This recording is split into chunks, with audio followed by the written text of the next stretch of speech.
Carta de San Pablo a los Gálatas. Gálatas capítulo 1.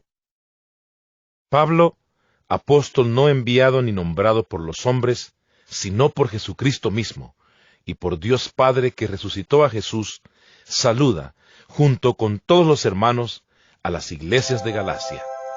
Que Dios nuestro Padre y el Señor Jesucristo derramen su gracia y su paz sobre ustedes.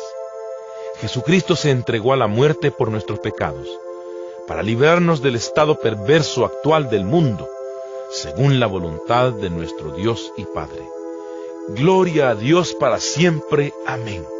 Estoy muy sorprendido de que ustedes se hayan alejado tan pronto de Dios, que los llamó mostrando en Cristo su bondad, y se hayan pasado a otro evangelio. En realidad, no es que haya otro evangelio. Lo que pasa es que hay algunos que los perturban a ustedes y que quieren trastornar el evangelio de Cristo. Pero si alguien les anuncia un evangelio distinto del que ya les hemos anunciado, que caiga sobre él la maldición de Dios. No importa si se trata de mí mismo o de un ángel venido del cielo. Lo he dicho antes y ahora lo repito.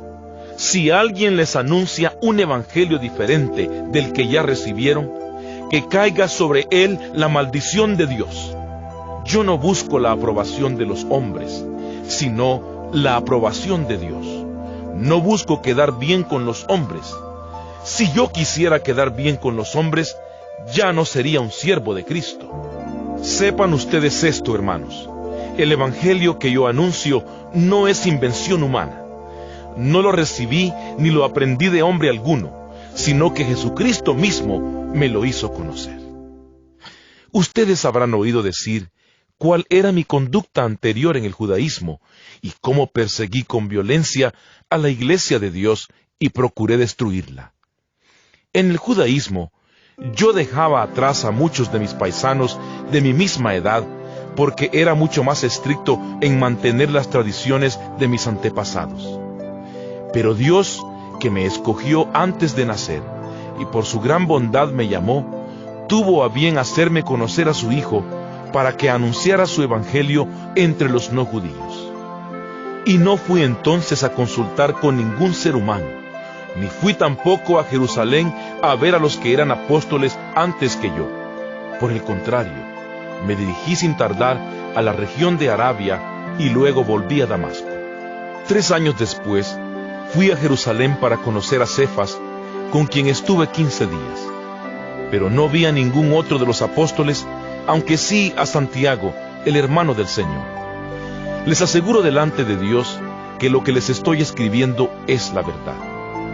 Después me dirigí a las regiones de Siria y Cilicia. En cambio, los hermanos de las iglesias de Cristo que están en Judea no me conocían personalmente. Solamente oían decir: el que antes nos perseguía anda ahora predicando el evangelio que en otro tiempo quería destruir. Y alababan a Dios por causa mía. Gálatas capítulo 2. 14 años después, fui otra vez a Jerusalén con Bernabé y llevé a Tito conmigo. Fui porque Dios me había mostrado que tenía que ir, y allí expuse ante la comunidad el evangelio que anuncio a los no judíos. Y lo expliqué también en privado ante aquellos que eran reconocidos como de mayor autoridad, para dejar en claro que lo que yo estaba haciendo o había hecho no era trabajo inútil. Pero ni siquiera Tito, que estaba conmigo y que era griego, fue obligado a someterse al rito de la circuncisión. Algunos falsos hermanos se habían metido entre nosotros a escondidas, para espiar la libertad que tenemos en Cristo Jesús y hacernos otra vez esclavos de la ley. Pero ni por un momento nos dejamos llevar por ellos, porque queríamos que la verdad del evangelio permaneciera en ustedes. Pero no me añadieron nada nuevo los que eran reconocidos como de mayor autoridad, aunque a mí no me interesa lo que hayan sido ellos, porque Dios no juzga por las apariencias. Al contrario, reconocieron que Dios me había encargado el trabajo de anunciar el evangelio a los no judíos. así como a Pedro le había encargado el trabajo de anunciarlo a los judíos. Pues el mismo Dios que envió a Pedro como apóstol a los judíos, me envió también a mí como apóstol a los no judíos.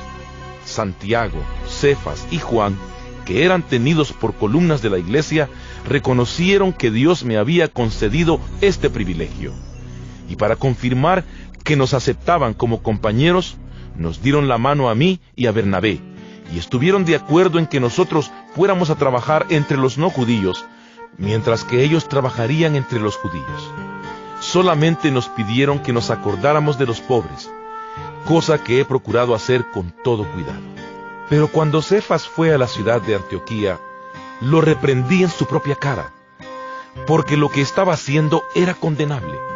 Pues primero comía con los no judíos, hasta que llegaron algunas personas de parte de Santiago. Entonces comenzó a separarse y dejó de comer con ellos, porque tenía miedo de los fanáticos de la circuncisión. Y los otros creyentes judíos consintieron también con Pedro en su hipocresía, tanto que hasta Bernabé se dejó llevar por ellos. Por eso, cuando vi que no se portaban conforme a la verdad del Evangelio, le dije a Cefas delante de toda la comunidad: tú, que eres judío, has estado viviendo como si no lo fueras. ¿Por qué, pues, quieres obligar a los no judíos a vivir como si lo fueran? Nosotros somos judíos de nacimiento y no pecadores paganos.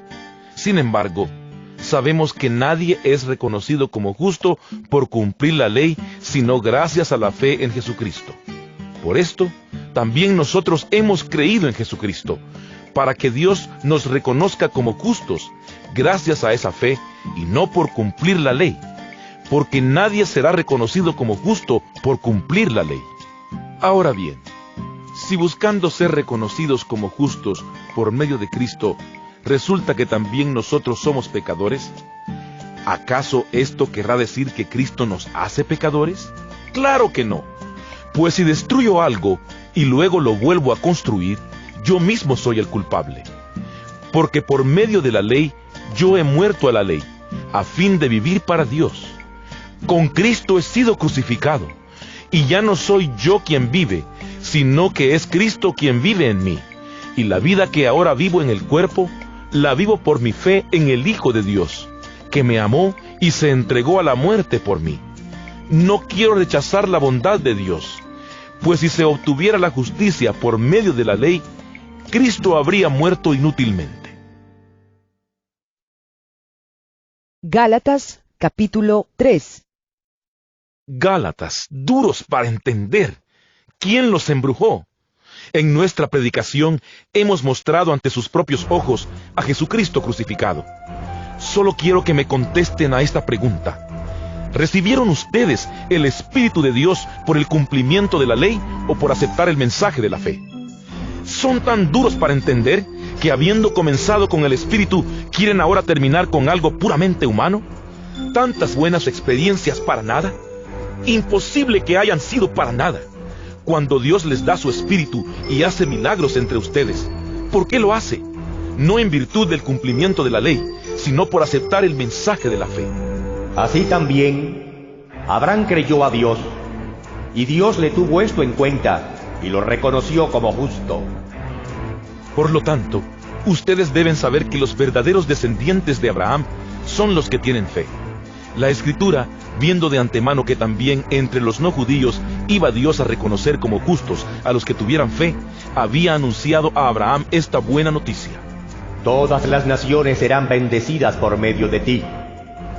De manera que los que creen son bendecidos junto con Abraham, que también creyó. Quienes ponen su confianza en la ley están bajo maldición, porque la Escritura dice: maldito sea el que no cumple fielmente todo lo que está escrito en el libro de la ley. Por tanto, está claro que nadie es reconocido como justo en virtud de la ley, pues la Escritura dice: el justo por la fe vivirá. Pero la ley no se basa en la fe, sino que dice: el que cumpla la ley, vivirá por ella. Cristo nos rescató de la maldición de la ley, haciéndose maldición por causa nuestra, porque la Escritura dice: maldito todo el que muere colgado de un madero. Esto sucedió para que la bendición que Dios prometió a Abraham alcance también, por medio de Cristo Jesús, a los no judíos, y para que por medio de la fe recibamos todos el Espíritu que Dios ha prometido. Hermanos, voy a hablarles en términos humanos. Cuando un hombre hace un pacto y lo respalda con su firma, nadie puede anularlo ni agregarle nada. Ahora bien, Dios hizo sus promesas a Abraham y a su descendencia. La Escritura no habla de descendencias en plural, sino en singular dice, y a tu descendencia, la cual es Cristo. Lo que digo es esto: Dios hizo una alianza con Abraham y la confirmó. Por eso, la ley de Moisés, que vino 430 años después, no puede anular aquella alianza y dejar sin valor la promesa de Dios. Pues si lo que Dios prometió darnos dependiera de la ley de Moisés, ya no sería una promesa. Pero el hecho es que Dios prometió a Abraham dárselo gratuitamente. Entonces, ¿para qué sirve la ley? Fue dada después para poner de manifiesto la desobediencia de los hombres, hasta que viniera esa descendencia a quien se le había hecho la promesa. La ley fue proclamada por medio de ángeles, y Moisés sirvió de intermediario. Pero no hay necesidad de intermediario cuando se trata de una sola persona, y Dios es uno solo. ¿Acaso esto quiere decir que la ley está en contra de las promesas de Dios? Claro que no, porque si la ley pudiera dar vida, entonces la justicia realmente se obtendría en virtud de la ley. Pero según lo que dice la Escritura, todos son prisioneros del pecado, para que quienes creen en Jesucristo puedan recibir lo que Dios ha prometido. Antes de venir la fe, la ley nos tenía presos, esperando a que la fe fuera dada a conocer. La ley era para nosotros como el esclavo que vigila a los niños, hasta que viniera Cristo, para que por la fe obtuviéramos la justicia. Pero ahora que ha llegado la fe, ya no estamos a cargo de ese esclavo que era la ley. Pues por la fe en Cristo Jesús, todos ustedes son hijos de Dios, ya que al unirse a Cristo en el bautismo, han quedado revestidos de Cristo. Ya no importa el ser judío o griego, esclavo o libre, hombre o mujer, porque unidos a Cristo Jesús, todos ustedes son uno solo. Y si son de Cristo, entonces son descendientes de Abraham y herederos de las promesas que Dios le hizo. Gálatas capítulo 4. Lo que quiero decir es esto: mientras el heredero es menor de edad, en nada se diferencia de un esclavo de la familia, aunque sea en realidad el dueño de todo. Hay personas que lo cuidan y que se encargan de sus asuntos hasta el tiempo que su padre haya señalado. Lo mismo pasa con nosotros. Cuando éramos menores de edad, estábamos sometidos a los poderes que dominan este mundo. Pero cuando se cumplió el tiempo, Dios envió a su Hijo, que nació de una mujer, sometido a la ley de Moisés, para rescatarnos a los que estábamos bajo esa ley y concedernos gozar de los derechos de hijos de Dios. Y porque ya somos sus hijos, Dios mandó el Espíritu de su Hijo a nuestros corazones, y el Espíritu clama: Abba, Padre. Así pues, tú ya no eres esclavo, sino hijo de Dios. Y por ser hijo suyo, es voluntad de Dios que seas también su heredero. Antes, cuando ustedes no conocían a Dios, eran esclavos de seres que en realidad no son dioses. Pero ahora que ustedes han conocido a Dios, o mejor dicho, ahora que Dios los ha conocido a ustedes, ¿cómo es posible que vuelvan a someterse a esos débiles y pobres poderes y a hacerse sus esclavos? Ustedes celebran ciertos días, meses, fechas y años. Mucho me temo que mi trabajo entre ustedes no haya servido de nada. Hermanos, les ruego, sean como yo, porque yo me he vuelto como ustedes. No es que me hayan causado a ustedes ningún daño. Como ya saben, cuando primero les prediqué el Evangelio, lo hice debido a una enfermedad que sufría. Y esa enfermedad fue una prueba para ustedes, que no me despreciaron ni me rechazaron a causa de ella, sino que, al contrario, me recibieron como un ángel de Dios, como si se tratara del mismo Cristo Jesús. ¿Qué pasó con aquella alegría que sentían? Puedo decir, en favor de ustedes, que de haberles sido posible, hasta se habrían sacado los ojos para dármelos a mí. Y ahora, ¿acaso me he vuelto enemigo de ustedes solamente porque les he dicho la verdad? Esa gente tiene mucho interés en ustedes, pero no son buenas sus intenciones. Lo que quieren es apartarlos de nosotros para que luego ustedes se interesen por ellos. Claro que es bueno interesarse por los demás, pero con buenas intenciones y que sea siempre y no solamente cuando estoy entre ustedes. Hijos míos, otra vez sufro dolores de parto hasta que Cristo se forme en ustedes. Ojalá estuviera yo ahí ahora mismo para hablarles de otra manera, pues no sé qué pensar de ustedes.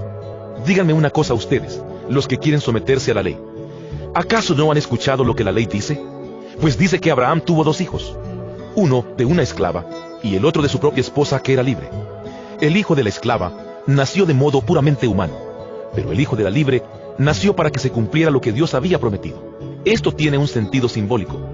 Las 2 mujeres representan 2 alianzas. Una es la del monte Sinaí, y está representada por Agar, que fue la madre del que habría de ser esclavo, pues Agar representa el monte Sinaí en Arabia, que corresponde a la actual Jerusalén, ya que esta ciudad está sometida a esclavitud junto con sus hijos. Pero la Jerusalén celestial es libre, y nosotros somos hijos suyos, porque la Escritura dice: Alégrate, mujer estéril, tú que no tienes hijos. Grita de alegría, tú que no conoces los dolores de parto, porque la mujer que fue abandonada tendrá más hijos que la mujer que tiene esposo. Hermanos, ustedes son como Isaac, son los hijos que Dios había prometido. Pero así como en aquel tiempo el hijo que nació de modo puramente humano perseguía al hijo que nació por obra del Espíritu, así sucede también ahora. Pero, ¿qué dice la Escritura? Pues dice: Echa fuera a la esclava y a su hijo, porque el hijo de la esclava no puede compartir la herencia con el hijo de la libre. De manera, hermanos, que no somos hijos de la esclava, sino de la libre. Gálatas capítulo 5. Cristo nos dio libertad para que seamos libres. Por lo tanto, manténganse ustedes firmes en esa libertad y no se sometan otra vez al yugo de la esclavitud. Escúchenme. Yo, Pablo, les digo que si ustedes se someten al rito de la circuncisión, Cristo no les servirá de nada. Quiero repetirle a cualquier hombre que se circuncida que está obligado a cumplir toda la ley. Ustedes, los que quieren ser reconocidos como justos por cumplir la ley, se han apartado de Cristo, han rechazado la generosidad de Dios. Pero nosotros, por medio del Espíritu, tenemos la esperanza de alcanzar la justicia basados en la fe. Porque gracias a Cristo Jesús, ya no cuenta para nada estar o no circuncidados. Lo que cuenta es la fe, una fe activa por medio del amor.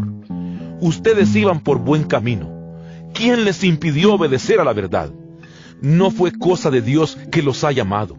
Se dice que un poco de levadura hace que fermente toda la masa. Y yo tengo confianza en el Señor de que ustedes no van a pensar de otro modo. Pero Dios castigará a ese que los anda perturbando, no importa quién sea. En cuanto a mí, hermanos, si todavía estuviera yo insistiendo en el valor de la circuncisión, los judíos no me perseguirían, ya que en ese caso el mensaje de la cruz de Cristo no los ofendería. Pero esos que los andan perturbando a ustedes, ojalá se castraran a sí mismos de una vez. Ustedes, hermanos, han sido llamados a la libertad, pero no usen esta libertad para dar rienda suelta a sus instintos. Más bien, sírvanse los unos a los otros por amor, porque toda la ley se resume en este solo mandato: ama a tu prójimo como a ti mismo. Tengan cuidado, porque si ustedes se muerden y se comen unos a otros, llegarán a destruirse entre ustedes mismos. Por lo tanto, digo, vivan según el Espíritu, y no busquen satisfacer sus propios malos deseos. Porque los malos deseos están en contra del Espíritu, y el Espíritu está en contra de los malos deseos. El uno está en contra de los otros, y por eso ustedes no pueden hacer lo que quisieran. Pero si el Espíritu los guía, entonces ya no estarán sometidos a la ley. Es fácil ver lo que hacen quienes siguen los malos deseos. Cometen inmoralidades sexuales, hacen cosas impuras y viciosas, adoran ídolos y practican la brujería, mantienen odios, discordias y celos, se enojan fácilmente, causan rivalidades, divisiones y partidismos.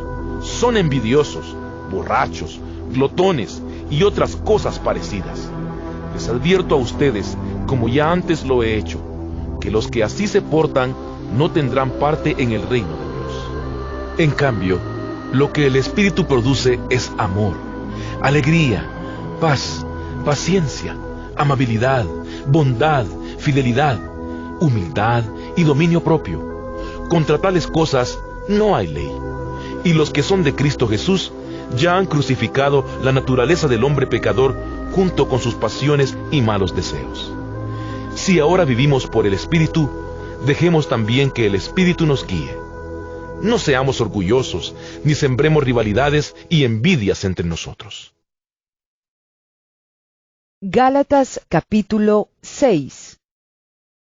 Hermanos, si ven que alguien ha caído en algún pecado, ustedes que son espirituales deben ayudarlo a corregirse, pero háganlo amablemente, y que cada cual tenga mucho cuidado. No suceda que él también sea puesto a prueba. Ayúdense entre sí a soportar las cargas, y de esa manera cumplirán la ley de Cristo. Si alguien se cree ser algo, cuando no es nada, a sí mismo se engaña. Cada uno debe juzgar su propia conducta, y si ha de sentirse orgulloso, que lo sea respecto de sí mismo y no respecto de los demás. Pues cada uno tiene que llevar su propia carga. El que recibe instrucción en el mensaje del Evangelio debe compartir con su maestro toda clase de bienes. No se engañen ustedes. Nadie puede burlarse de Dios. Lo que se siembra, se cosecha. El que siembra en los malos deseos, de sus malos deseos recogerá una cosecha de muerte. El que siembra en el Espíritu, del Espíritu recogerá una cosecha de vida eterna. Así que no debemos cansarnos de hacer el bien, porque si no nos desanimamos, a su debido tiempo cosecharemos. Por eso, siempre que podamos, hagamos bien a todos, y especialmente a nuestros hermanos en la fe. Miren ustedes con qué letras tan grandes les estoy escribiendo ahora con mi propia mano. Esos que quieren obligarlos a circuncidarse, lo hacen solamente para quedar bien con la gente y no ser perseguidos por causa de la cruz de Cristo. Pero ni siquiera los que se circuncidan cumplen todo lo que la ley dice. En cambio, quieren que ustedes se circunciden para gloriarse de haberlos obligado a ustedes a llevar esa marca en el cuerpo. En cuanto a mí, de nada quiero gloriarme, sino de la cruz de nuestro Señor Jesucristo. Pues por medio de la cruz de Cristo, el mundo ha muerto para mí, y yo he muerto para el mundo. De nada vale estar o no estar circuncidados. Lo que sí vale es el haber sido creados de nuevo. Reciban paz y misericordia todos los que viven según esta regla, y todos los del Israel de Dios. De ahora en adelante, no quiero que nadie me cause más dificultades, pues llevo marcadas en mi cuerpo las señales de lo que he sufrido en unión con Jesús. Hermanos, que nuestro Señor Jesucristo derrame su gracia sobre todos ustedes. Amén.